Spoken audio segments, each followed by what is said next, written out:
Halo guys, kembali lagi dengan gue Guru guys. Kali ini mari kita lanjutin rangkuman novel Mauga Queen of Degosa part 36. Jadi yang belum nonton part sebelumnya, gue saranin kalian nonton dulu biar lebih enak memahami alur ceritanya. Oke, langsung aja kita masuk ke konten.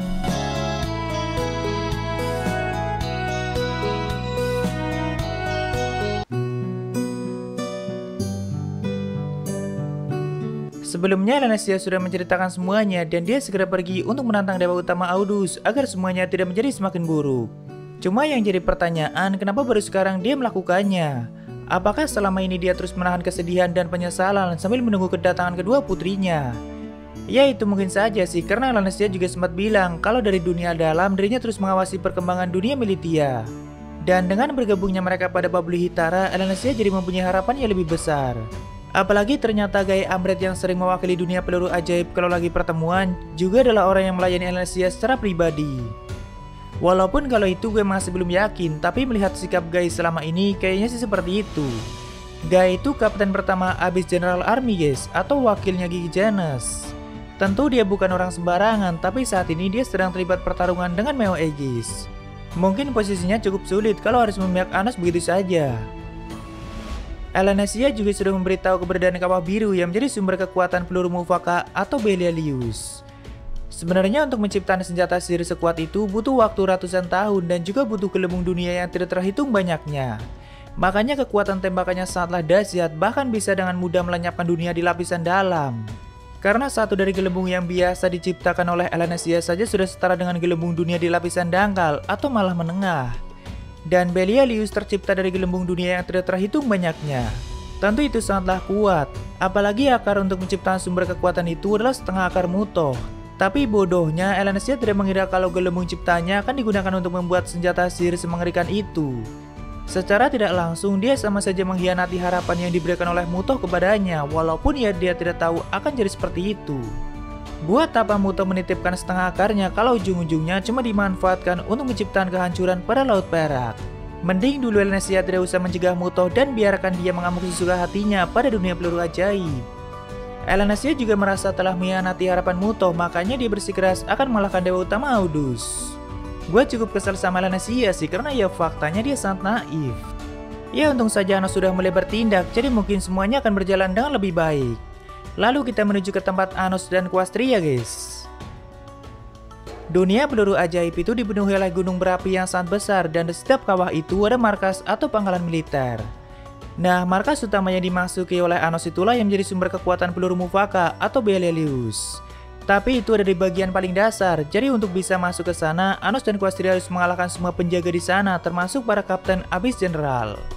Walaupun tidak sulit bagi Anos dan Quastria untuk mengalahkan mereka satu persatu, bahkan wilayah itu menjadi sangat kacau dan semua markas mereka juga dihancurkan. Karena beberapa kali Anos dan Quastria menciptakan api Egilgron Angdrowa, tentu itu menyebabkan kehancuran yang cukup dahsyat walaupun tidak sedahsyat kalau menggunakannya di lapisan dangkal atau menengah. Karena mau bagaimanapun mereka sedang di dunia peluru ajaib, jadi penduduk itulah yang lebih diunggulkan dalam hal kekuatan. Setiap dunia pasti mempunyai tatanannya masing-masing. Lalu setelah sampai di bagian dasar, Quastria bilang akan menghadapi para kapten yang masih berusaha mengejar mereka dan semua pasukan yang ada di tempat itu. Sedangkan Anos sendiri boleh memasuki ruangan khusus yang sepertinya digunakan untuk menyimpan sumber Belialius. Ternyata di sana juga ada kepala dunia peluru ajaib yaitu Gigi Genes. Dia mengenakan pakaian seperti Laksamana Agung dan mengenakan topi baret di kepalanya. Ya jelas dia selalu berada di sana, karena belum lama itu kan Belialius juga ditembakkan ke dunia lukisan walaupun Rei dan 5 cawan suci masih sempat menghentikannya dan masih bertarung melawan Dewa Karakuri atau Elmid. Setelah merasakan aura kekuatan Anos, Genes mengatakan kalau kekuatan Anos sangat mirip dengan tiran itu atau Mutoh yang dia maksud. Walaupun tidak benar-benar sama kata Genes. Sejauh ini dirinya sudah pernah melawan 2 tiran atau Demon King dan aura mereka cukup mirip. Entah siapa satu Demon King lagi yang pernah dia lawan. Lalu Anos bertanya mengenai tujuan Genes menciptakan Belialius dan melihat perkataan Genes sepertinya dia ingin menghilangkan pusaran bencana yang ada di Laut Perak.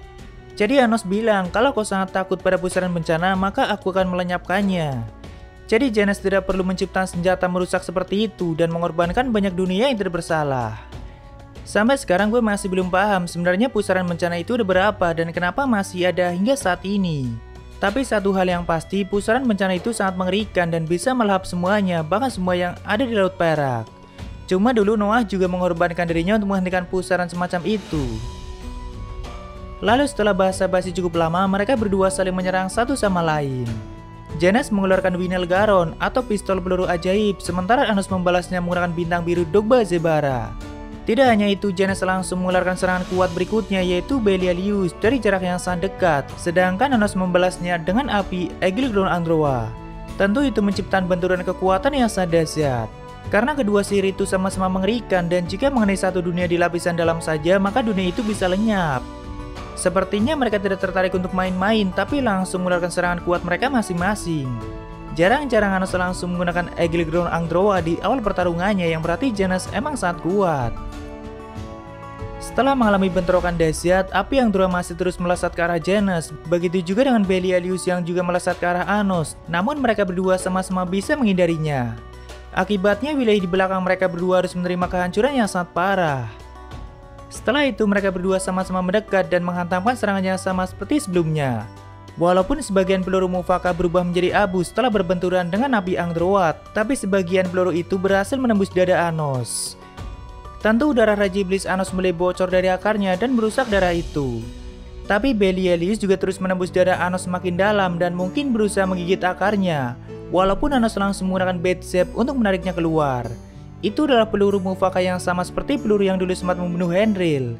Jika berhasil menembus akar seseorang, maka itu akan terus menggerogoti akar orang itu sampai mati.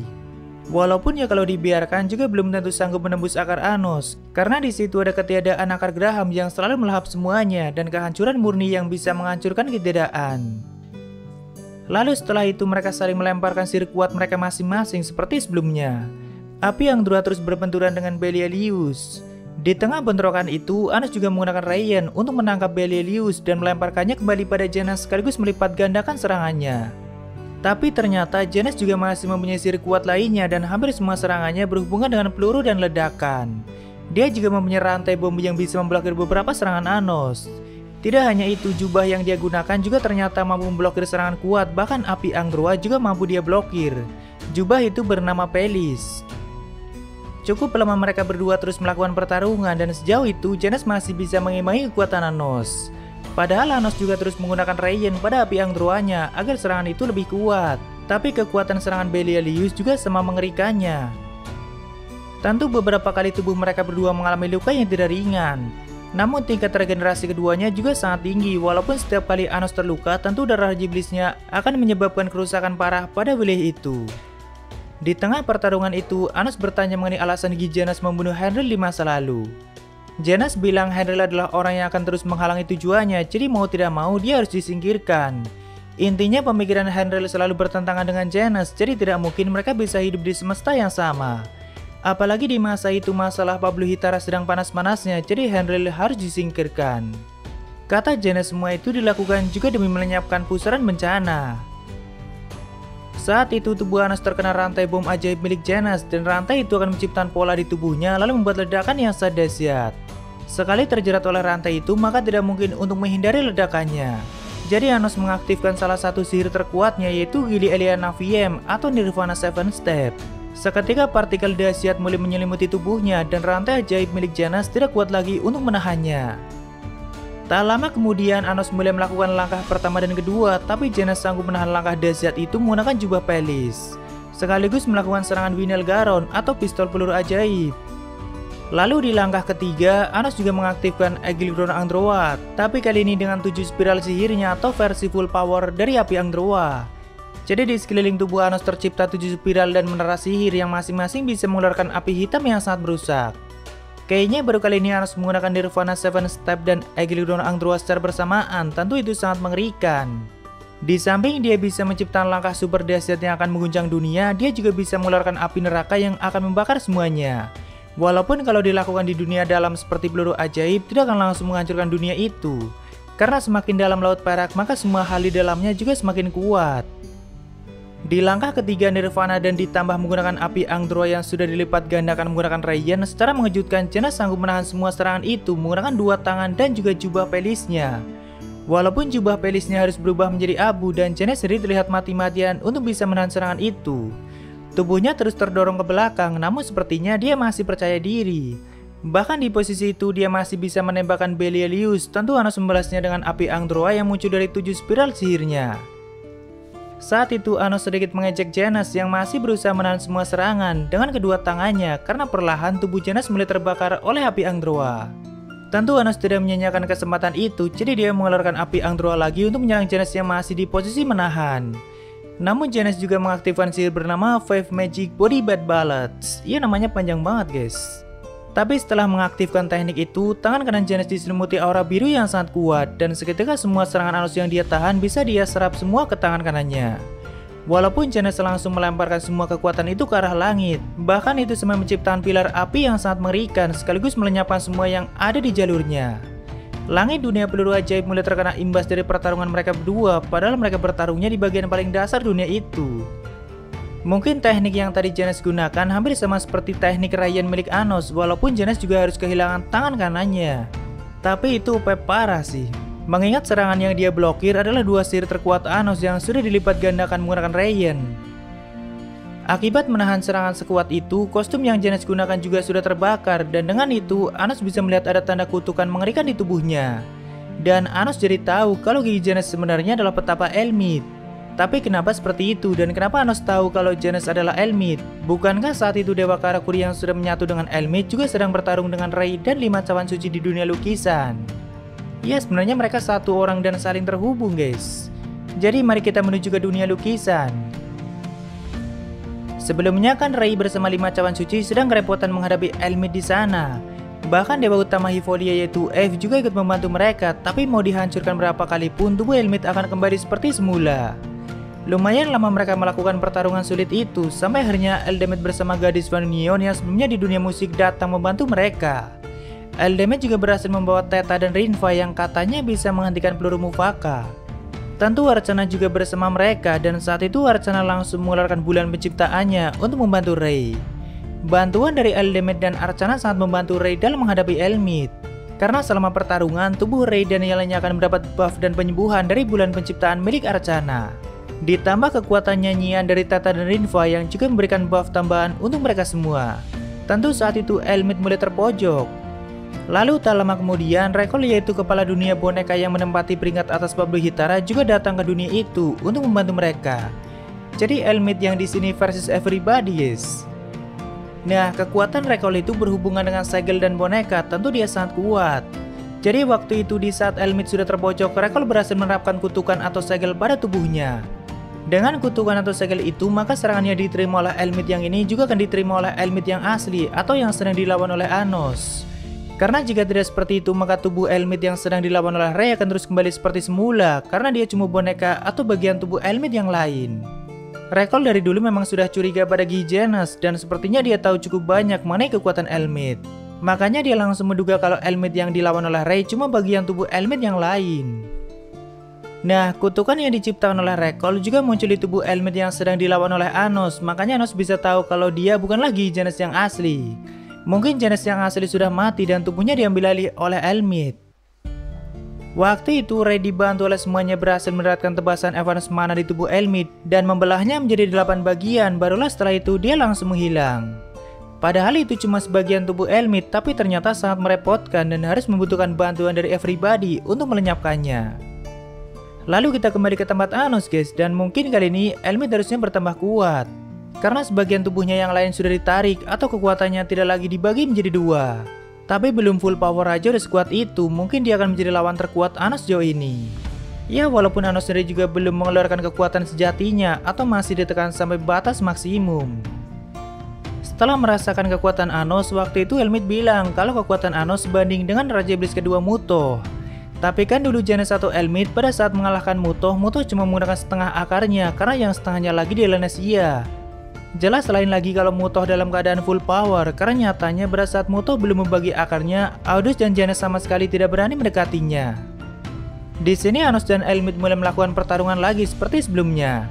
Anos masih menggunakan Nirvana, Api Angdroa dan Rei-nya, sedangkan Elmid juga masih menggunakan serangan seperti sebelumnya. Namun kali ini dia juga menggunakan serangan bernama Zonade, yaitu peluru Mufaka yang lebih kuat. Bahkan dia sempat mengarahkan serangan itu pada dunia Militia agar Anos berusaha melindunginya. Semakin lama pertarungan mereka semakin brutal, sampai akhirnya mereka berdua keluar dari gelembung dunia peluru ajaib atau bertarung langsung di Laut Perak.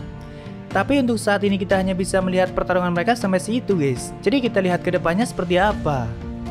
Di tempat lain, Elnasia juga sedang bertarung melawan dewa utama Audus, tapi pertarungan mereka masih ditampilkan secara sekilas. Jadi nanti kita bahas kalau chapter terbarunya udah rilis aja. Dewa Audus itu mempunyai sosok seperti binatang ilahi berekor 9 dan cara bertarungnya juga memanfaatkan kekuatan dari ekornya. Kalau cara bertarung Elnasia ya tidak jauh dari cara bertarung Misa. Cuma setengah akar Mutoh memang memberikan kekuatan yang sangat besar badannya, tapi mungkin dia masih belum bisa menyatu sepenuhnya. Karena jika Elnasia menggunakan seluruh kekuatan dari akar Mutoh, harusnya dia bisa mengalahkan Audus dengan mudah. Ya kita tunggu aja di chapter terbarunya guys. Mungkin segitu aja untuk pembahasan kali ini. Jika ada kesalahan gue minta maaf, atau kalian bisa koreksi aja di bawah. Like jika kalian suka dengan video ini, dan dislike jika tidak suka tidak apa-apa. Thank you udah mampir, sampai ketemu di video selanjutnya. Salam Kuro guys.